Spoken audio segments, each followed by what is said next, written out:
ಸತತ 3 ದಿನಗಳ ಕಾಲ ಕಾರ್ಯಾಚರಣೆ ನಡೆಸಿದರೂ ಕಾವೇರಿ ಮಾತ್ರ ಬದುಕಿ ಬರಲೇ ಇಲ್ಲ. 3 ದಿನಗಳ ಕಾಲ ನಲುಗಿದ ಕಂದಮ್ಮನ ಆಕ್ರಂದನ ಇದೀಗ ಸಂಪೂರ್ಣ ಸ್ತಬ್ಧ. ಗ್ರಾಮದ ಹೊರವಲಯದಲ್ಲಿ ಕಾವೇರಿಯ ಅಂತಿಮ ಸಂಸ್ಕಾರ. ಪೋಷಕರ ಆಕ್ರಂದನ ಮುಗಿಲು ಮುಟ್ಟಿತ್ತು.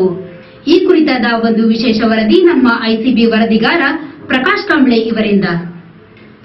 ಅಥಣಿ ತಾಲೂಕಿನ ಜುಂಜರವಾಡ ಗ್ರಾಮದಲ್ಲಿ ಸುಮಾರು 6 ವರ್ಷದ ಬಾಲಕಿ ಮೃತ್ಯುಕೋಪವಾದ ಕೊಳವೆ ಬಾವಿಗೆ ಶನಿವಾರ ಸಂಜೆ 5:30 ವೇಳೆಗೆ ಆಟವಾಡುತ್ತಿದ್ದಾಗ ಕಾಲು ಜಾರಿ ಬಾವಿಗೆ ಬಿದ್ದ ದುರ್ಘಟನೆ ಸಂಭವಿಸಿತ್ತು. ಸತತ 53 ಗಂಟೆಗಳ ಕಾಲ ರಕ್ಷಣಾ ಕಾರ್ಯಾಚರಣೆಯು ನಡೆದಿತ್ತು. ಕಾವೇರಿಯ ಪೋಷಕರ ಆಕ್ರಂದನ ಮುಗಿಲು ಮುಟ್ಟಿತ್ತು.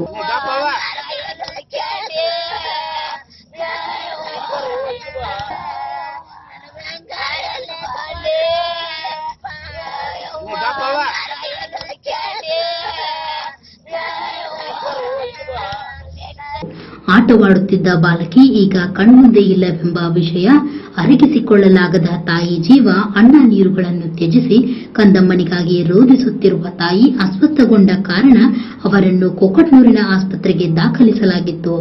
ಈವರೆಗೂ ಇಂತಹ ಎಷ್ಟೋ ಪ್ರಕರಣಗಳು ನಡೆದಿದ್ದರೂ ಕೂಡ ಕೊಳವೆ ಬಾವಿಗಳನ್ನು ಮುಚ್ಚುವ ಕಾರ್ಯವೊಂದು ಇನ್ನೂ ನಡೆದಿಲ್ಲ. ಜೀವನ್ಮರಣದ ಹೋರಾಟದಲ್ಲಿರುವ ಕಂದಮ್ಮ ಬದುಕಿ ಬರಬೇಕೆಂಬುದು ಎಲ್ಲರ ಆಶಯವಾಗಿತ್ತು. ಎನ್ಡಿಆರ್ಎಫ್ ಸಿಬ್ಬಂದಿಗಳು ಬಾಲಕಿಯ ಬಳಿ ತಲುಪಿ ರಕ್ಷಣಾ ಕಾರ್ಯಾಚರಣೆಯು ಮುಂದುವರೆದಿತ್ತು. ವೈದ್ಯರು ಸ್ಥಳದಲ್ಲಿಯೇ ಮುಕ್ಕಾಂ ಹೂಡಿದ್ದರು. ಆದರೆ ಕಾವೇರಿ ಮಾತ್ರ ಬದುಕಿ ಬರಲೇ ಇಲ್ಲ. ಸತತ 53 ಗಂಟೆಗಳ ಕಾರ್ಯಾಚರಣೆಯ ಬಳಿಕ ರಕ್ಷಣಾ ಸಿಬ್ಬಂದಿ ಕಾವೇರಿಯನ್ನು ತಲುಪಲು ಯಶಸ್ವಿಯಾದರು. ಸುಮಾರು 11:20 ವೇಳೆಗೆ ಬಾಲಕಿಯ ಶವ ಹೊರತೆಗೆದರು. ನಂತರ ಜಿಲ್ಲಾಧಿಕಾರಿ ಎನ್ ಜಯರಾಮ್ ಬಾಲಕಿ ಅಸುನೀಗಿದ ಕುರಿತು ಅಧಿಕೃತವಾಗಿ ಘೋಷಿಸಿದರು. ನಂತರ ಮರಣೋತ್ತರ ಪರೀಕ್ಷೆಯ ಬಳಿಕ ಕುಟುಂಬಸ್ಥರಿಗೆ ಶವವನ್ನು ಹಸ್ತಾಂತರಿಸಲಾಯಿತು. ರಾತ್ರಿಗೆ ಗ್ರಾಮದ ಹೊರವಲಯದಲ್ಲಿ ಕಾವೇರಿಯ ಅಂತ್ಯ ಸಂಸ್ಕಾರಗಳನ್ನು ನೆರವೇರಿಸಲಾಯಿತು.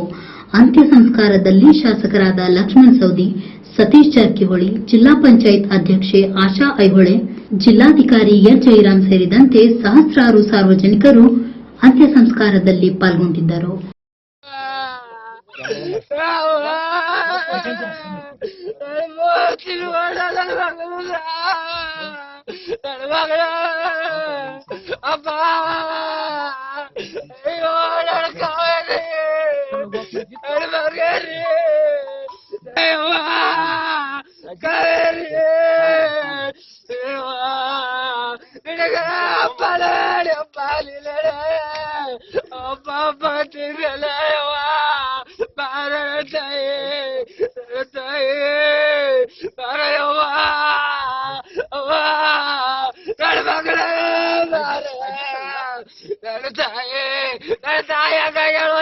ಅಯ್ಯೋ ನನ್ನ ತಾಯಿ ನನ್ನ ಮಗಳ ಹಂಗ ಕಡಕತ್ತು ಒಳಗ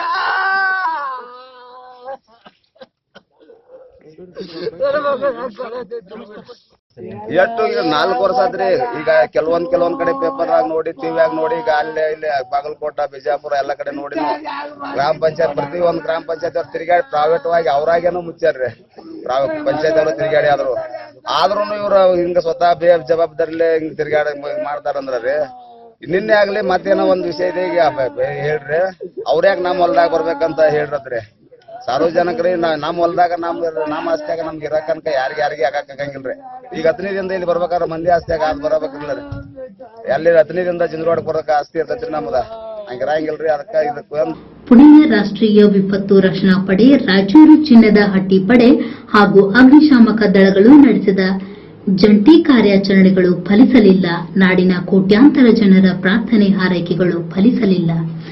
ರಕ್ಕಸ ಕೊಳವೆ ಬಾವಿಯ ಅಟ್ಟಹಾಸಕ್ಕೆ ಮತ್ತೊಂದು ಜೀವದ ಬಲಿ. 3 ದಿನಗಳ ಕಾಲ ನಲುಗಿದ ಕಂದಮ್ಮನ ಆಕ್ರಂದನ ಇನ್ನು ಸಂಪೂರ್ಣ ಸ್ತಬ್ಧ. ಇನ್ನು ಈ ಕೊಳವೆ ಬಾವಿಯ ದಾಹಕ್ಕೆ ಅದೆಷ್ಟು ಜೀವಗಳ ಬಲಿಯಾಗಬೇಕು ತಿಳಿದಿಲ್ಲ.